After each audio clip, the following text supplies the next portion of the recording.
በስመ አብ ወወልድ ወመንፈስ ቅዱስ አሐዱ አምላክ አሜን። በትዕግሥትክሙ ታጠሬዋ ለነፍስክሙ። በትዕግሥታችሁ ነፍሳችሁን ገንዘብ ታደርጋላችሁ፣ ነፍሳችሁን ታገኛላችሁ። አይንተ እግዚአብሔር አባቶች ካህናት፣ ወንድሞች ዲያቆናት፣ በደመ ክርስቶስ የተዋጃችሁ በመላው ዓለም ሆናችሁ ይህንን ፕሮግራም የምትከታተሉ አባቶች፣ እናቶች፣ ወንድሞች፣ እህቶች እንደምን ሰነበታችሁ? ዛሬ አርብ መጋቢት 11 ቀን የደብረ ዘይት ሳምንት የመጨረሻው ቀን ማለት ይቻላል። ምክንያቱም ነገ ዋዜማም ስለሆነ ወደ ገብርኄር እግዚአብሔር አምላክ ለዚህ ስላደረሰን ስሙ ከዘላለም እስከ ዘላለም ይክበር ይመስገን። ዛሬም እግዚአብሔር አምላካችን ያስተምረናል፣ እግዚአብሔር አምላክ ይመክረናል።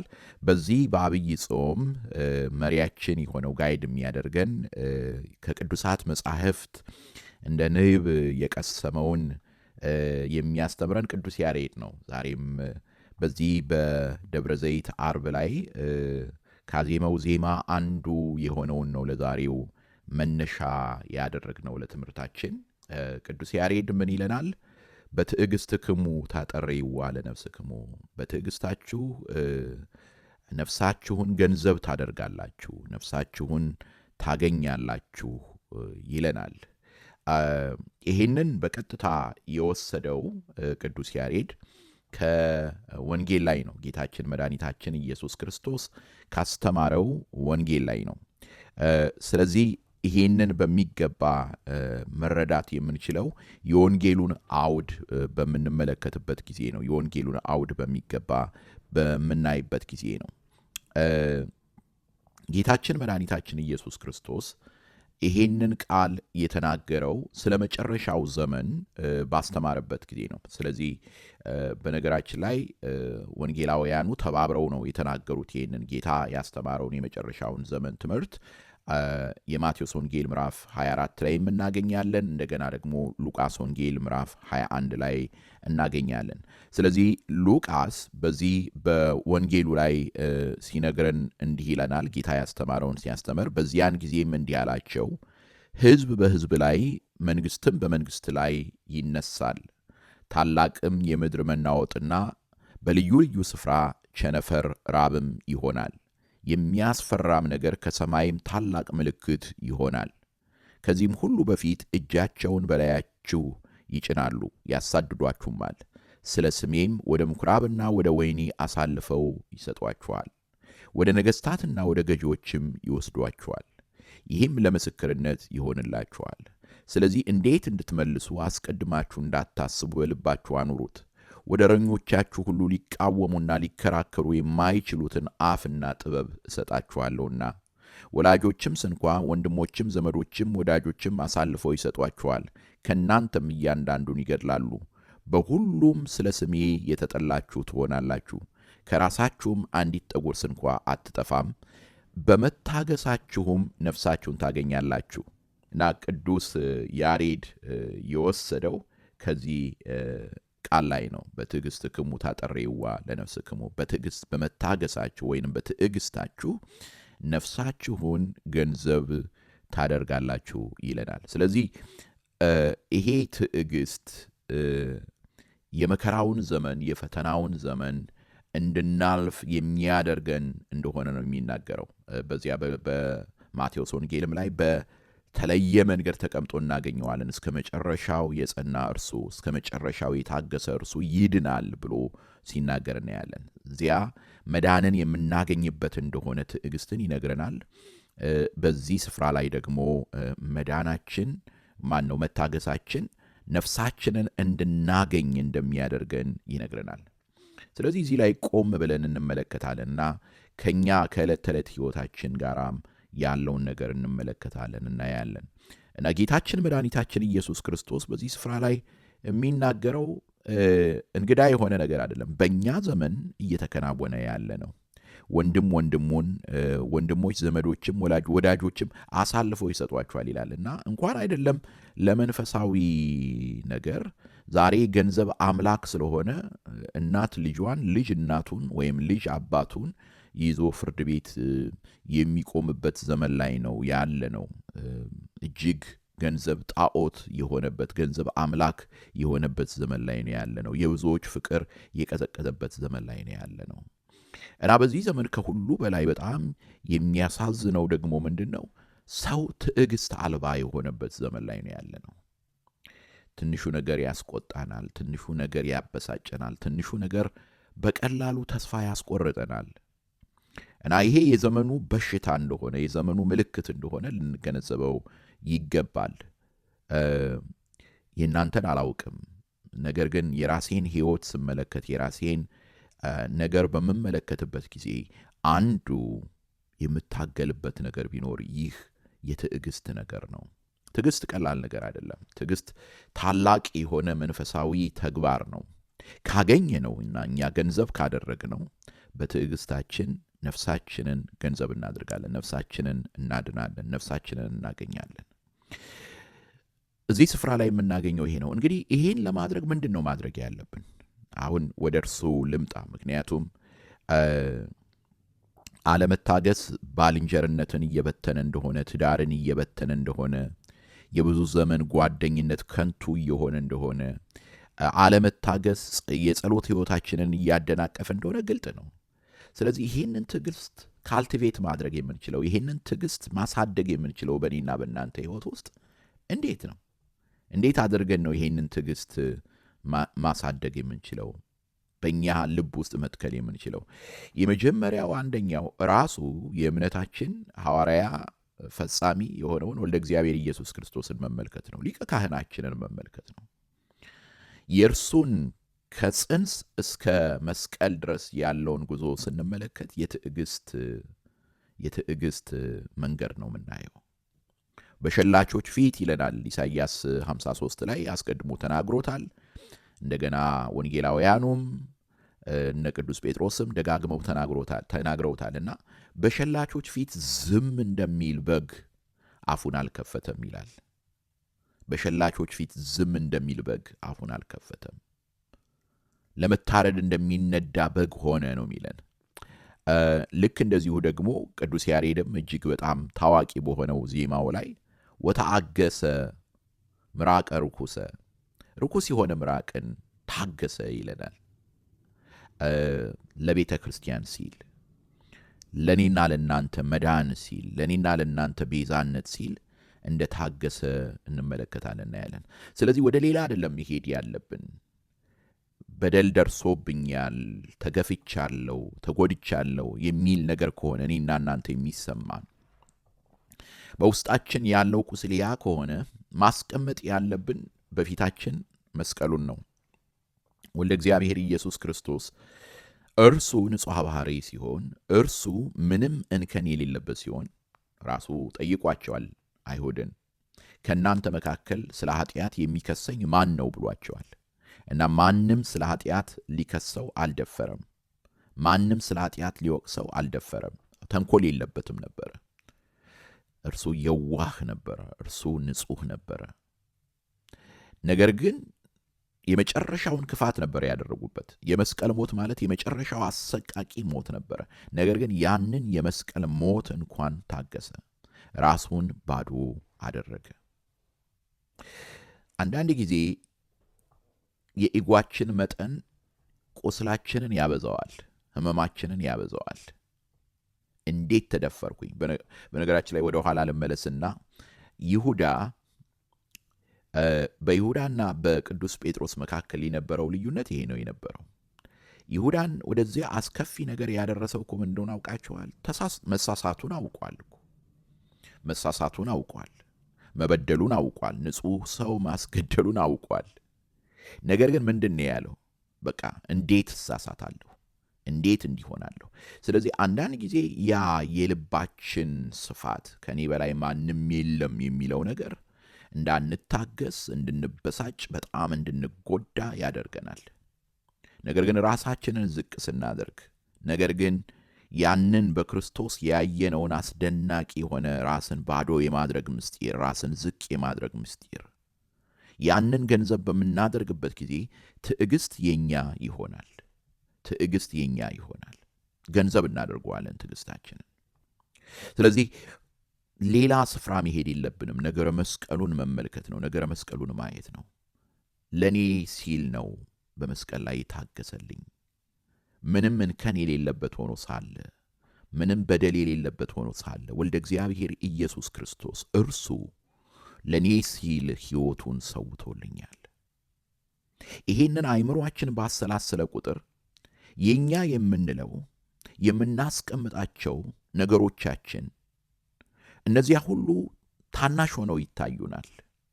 ምክንያቱም ምንም እንኳን ምናልባት ሰዎች ያሉንን እንኳን ባንሆንም በሌላ ነገር ግን ብዙ ነገር ራሳችን እኮ ስለ ራሳችን የምንናገረው ነገር ይኖረናል። ይሄን ባላደርግ ኖሮ፣ ይሄ ባይሆን ኖሮ የምንለው አለ።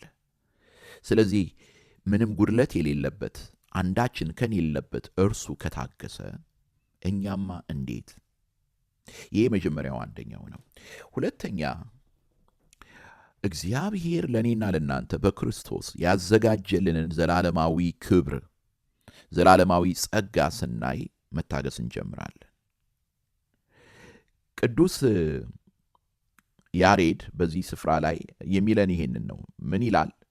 ጌታችን ኢየሱስ ክርስቶስ በምሳሌ እንዲህ ብሎ ተናገረ።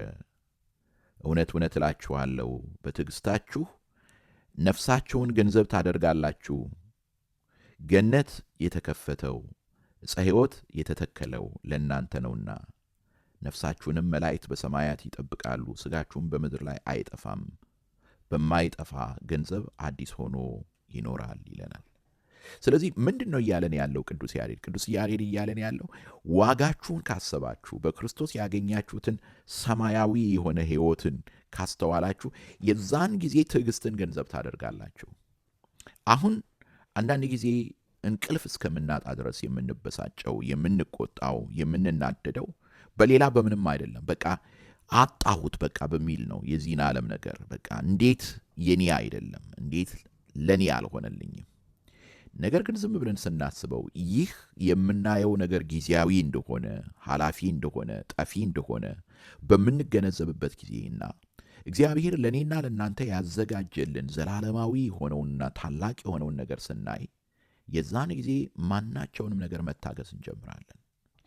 ለዚህ ነው ሐዋርያው ቅዱስ ጳውሎስ እጅግ በጣም ልብን በሚነካው በዚህ በሁለተኛ ቆሮንቶስ ምዕራፍ 4ና ምዕራፍ 5 ላይ በተለይ ምዕራፍ 5ም ላይ ይሄንን እናገኛለን። የሚለን ይሄንን ነው ማለት በሁሉ ነገር እንታገሳለን ይላል። እንታገሳለን። ለምን? እንዲህ ይላል፣ ስለዚህ አንታክትም ማለት አንሰለችም፣ እንታገሳለን ማለት ነው። ነገር ግን የውጭው ሰውነታችን ቢጠፋ እንኳ የውስጡ ሰውነታችን ዕለት ዕለት ይታደሳል። ሁለተኛ ቆሮንቶስ ምዕራፍ 4 ነው ማነብላችሁ። ስለዚህም አንታክትም፣ ነገር ግን የውጭው ሰውነታችን ቢጠፋ እንኳን የውስጡ ሰውነታችን ዕለት ዕለት ይታደሳል። የማይታየውን እንጂ የሚታየውን ባንመለከት፣ አሁን የኛ ሪቨርስ እያደረግን ነው የምናደርገው፣ ግን ሐዋርያው የሚለውን ተመልከቱ። የማይታየውን እንጂ የሚታየውን ባንመለከት። ስለዚህ የሚያበሳጨን ምንድን ነው? የሚያስቆጣን ምንድን ነው? የሚታየውን እያየን ነው። በቃ ወይ የራሳችንን ሰውነት ነው የምናየው፣ ወይም በዙሪያችን ያለውን የጎደለውን ነገር ነው የምናየው፣ ወይም ደግሞ በዓለም ላይ ደረሰብን የምንለው ነገር ነው የምናየው። ነገር ግን ሐዋርያው የሚለው ይሄንን ቀይሩት ነው የሚለው። የሚታየውን ሳይሆን የማይታየውን እንጂ የሚታየውን ባንመለከት ቀላል የሆነ የጊዜው መከራችን የክብርን የዘላለም ብዛት ከሁሉ መጠን ይልቅ ያደርግልናልና። የሚታየው የጊዜው ነውና የማይታየው ግን የዘላለም ነው። ስለዚህ የመጀመሪያው አንደኛው የተናገርኩትን እንደገና ያዙልኝ። ወልደ እግዚአብሔር ኢየሱስ ክርስቶስ እርሱ የተጓዘበትን መንገድ ማየት ነው፣ ማሰላሰል ነው። አንድ ማለት እርሱ የትዕግስት አባት ነው፣ የትዕግስት መምህር ነው። እርሱ ራሱን ባዶ ያደረገ ነው። በሸላቾች ፊት ዝም እንደሚል በግ አፉን ያልከፈተ ነው። በሁለተኛ ደረጃ የምንመለከተው እርሱ ለእኔና ለእናንተ ያዘጋጀልን ነገር ነው። ዓይን ያላየው ጆሮ ያልሰማው በሰው ልቦና ያልታሰበውን ነው። ስለዚህ ያን የማይታየውን ከመነገር በላይ የሆነውን ለእኔና ለእናንተ የተዘጋጀልንን አስደናቂ ነገር የምናይ ከሆነ ይሄ የጊዜው መከራችን ቀላል ነው የሚሆነው። ጳውሎስ በጣም በሚገርም ሁኔታ ነው የተናገረው። ቀላል የሆነ የጊዜው መከራችን የክብርን የዘላለም ብዛት ከሁሉ መጠን ይልቅ ያደርግልናልና ቀላል አለው። ከባድ የሚሆንብን የሚታየውን ስናይ ነው።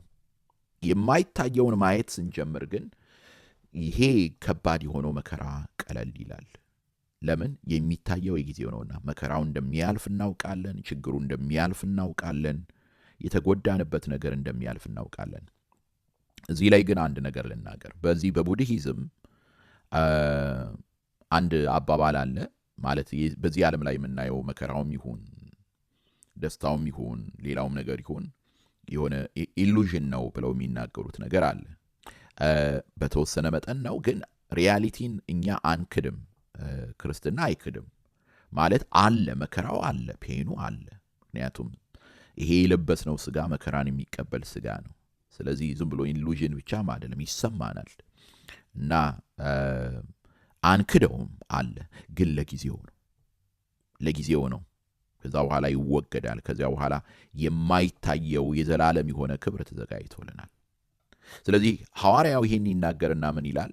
ድንኳን የሚሆነው ምድራዊ መኖሪያችን ቢፈርስ በሰማይ ያለ በእጅ ያልተሰራ የዘላለም ቤት የሚሆን ከእግዚአብሔር የተሰራ ሕንፃ እንዳለን እናውቃለን ይላል። እና ይሄንን ይዘን ነው የምንጓዘው ይላል። ይሄንን ይዘን ነው የምንጓዘው እና ከዚህ የተነሳ ማናቸውንም ነገር መታገስ እንችላለን።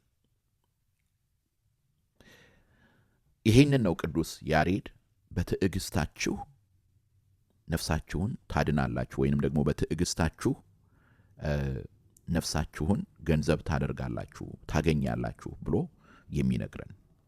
ስለዚህ አባቶቼ፣ እናቶቼ፣ ወንድሞቼ፣ እህቶቼ በምን አይነት ህይወት ውስጥ እንዳላችሁ እኔ አላውቅም። በምን አይነት የህይወት ምዕራፍ ውስጥ እንዳላችሁ አላውቅም። ነገር ግን ይህ የቅዱስ ያሬድ ምክር ለኔና ለናንተ ነው። ታገሱ ነው የሚለን፣ ነፍሳችሁን እንድታገኙ። የዚህን ዓለም መከራ ማሸነፍ የምንችለው በትዕግስታችን ነው። በዛን ጊዜ ነፍሳችንን እናድናለን። በዚያን ጊዜ ነፍሳችንን እናገኛለን። ያስተማረን የመከረን የአባቶቻችን አምላክ ከኔና ከናንተ ጋር ይሁን። በእውነት አሁንም በመከራችን፣ በችግራችን፣ በሐዘናችን ሁሉ እርሱ አሁንም ትዕግስትን ገንዘብ የምናደርግበትን ኃይል እንዲያድለን ቅዱስ ፈቃዱ ይሁንልን። አንድ የመጨረሻ ቃል እናገር። በዚያ በፊልጵስዩስ መልእክቱ ላይ ሐዋርያው ቅዱስ ጳውሎስ ምን ይላል? ሁልጊዜ በጌታ ደስ ይበላችሁ፣ ደግሜ እላለሁ ደስ ይበላችሁ፣ ገርነታችሁ ለሰው ሁሉ ይታወቅ፣ ጌታ ቅርብ ነውና በነገር ሁሉ በጸሎት በምልጃ ከምስጋና ጋር ልመናችሁን አስታውቁ እንጂ በአንዳች ነገር አትጨነቁ። አይምሮን ሁሉ የሚያልፍ የክርስቶስ ሰላም ልባችሁና ሐሳባችሁን በክርስቶስ ይጠብቃል ካለ በኋላ ከዛ በኋላ ምንድን ነው የሚለው? ትዕግስትን ጨምሩ ነው የሚለው። ማለት ጭንቀትን ለእግዚአብሔር አሳልፈን ስንሰጥ፣ በምልጃ በጸሎት ወደ አምላካችን ስንቀርብ፣ የዛን ጊዜ የትዕግስት ሕይወትን ለመኖር እንችላለን። ስለዚህ ብቻችሁን ጭንቀታችሁን፣ ችግራችሁን መሸከም አቁሙ። ለእግዚአብሔር ንገሩት። ስለዚህ ዛሬ የምንወያይበት ርዕስ የትዕግስት ሕይወት አለን ወይ? የትዕግስት ሕይወት አለን ወይ? ወይም ደግሞ ስለ ትዕግስት እግዚአብሔር ያስተማራችሁ ነገር ምንድን ነው? ይሄንን እስቲ ከእናንተ ሐሳብ መስማት ፈልጋለሁ። የኔን ብቻ አይደለም መስማት ያለባችሁ አይደል? ከእናንተ መስማት ፈልጋለሁ። እግዚአብሔር ስለ ትዕግስት ምንድን ነው ያስተማራችሁ ትምህርት? በዚህ በመንፈሳዊ ጉዞአችሁ፣ በዚህ በአብይ ጾም ብቻም አይደለም፣ በኑሯችሁ ውስጥ እግዚአብሔር ምንድን ነው ያስተማራችሁ? ስለ ትዕግስት ምንድን ነው የተማራችሁት? ይሄ የጌታ ቃል በትዕግስታችሁ ነፍሳችሁን ታገኛላችሁ፣ ነፍሳችሁን ገንዘብ ታደርጋላችሁ የሚለው ቃል በእናንተ ሕይወት ውስጥ እንዴት ነው የኖራችሁት? እንዴት ነው የተለማመዳችሁት? ጻፉልኝ በኮሜንት መስጫው ላይ። እንደገና ሰብስክራይብ በማድረግ አባል በመሆን ይህንን ቻናል የምትደግፉ እግዚአብሔር ይባርካችሁ እላለሁ። ሰላም እግዚአብሔር ከእናንተ ጋር ይሁን። አሜን።